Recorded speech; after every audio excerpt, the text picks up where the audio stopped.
Good afternoon. My name is Craig Cook, and I'm coming to you from the law offices of Craig Cook. I want to talk to you about some subjects today in regards to litigation. And the first one is, can you sue a hospital for negligence in Arkansas and/or Oklahoma? Yes, you can. You can not only sue the physician if there's a medical malpractice in regards to the breach of the standard of care with the physician, but you can also sue in Arkansas or Oklahoma if the nurse breached the standard of care. In some instances, you can hold the hospital, which is a medical care provider, responsible for the actions of the nurses while you or a loved one or a patient in that particular hospital. So you have a separate cause of action against the doctor if they breach their standard of care, and you have another cause of action against the nurse or the hospital if they breach the standard of care. Some of the issues are short staffing. That's one of the biggest reasons you have errors or breaches of standard of care in hospitals. It's usually short staffing. Next, system failures. That is kind of wound up in short staffing. In other words, things are done to save money instead of making sure the system is there to take care of the patient, you or a loved one, while in the hospital, cut some corners, and they have system failures. Poor protocols kind of goes in line with system failures, short staffing, all those things kind of come back to why did that occur?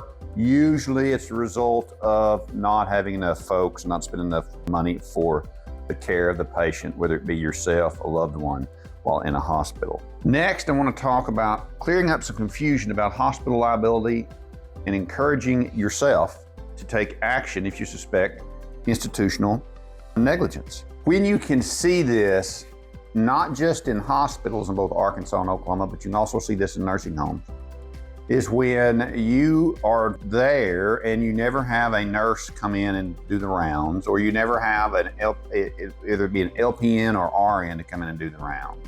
Most of the time when people are in the hospital, or I always have people tell me, well, if I'm ever in a hospital, they're always waking me up, taking my vital signs, and I get discouraged by that. That's a good thing.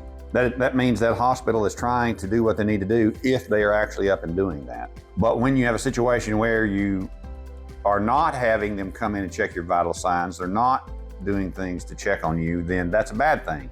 Now, even though they come in and check on your vital signs and do those things, for instance, if you have a situation where a person is at risk for a bed sore, you need to do more than just come in and check the vital signs if you got a patient that's at risk for a bed sore. You've got to turn that patient every 2 hours, reposition, because it takes that pressure off that particular tissue that may fail as a result of poor tissue perfusion.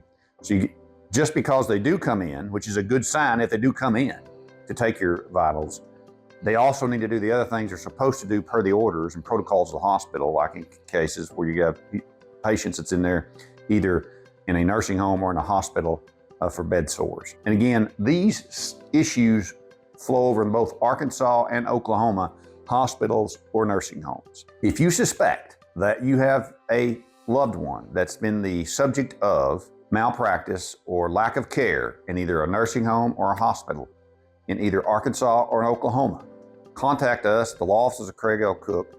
We'll be happy to talk to you about that. You can call us at 479-783-8000. Thank you.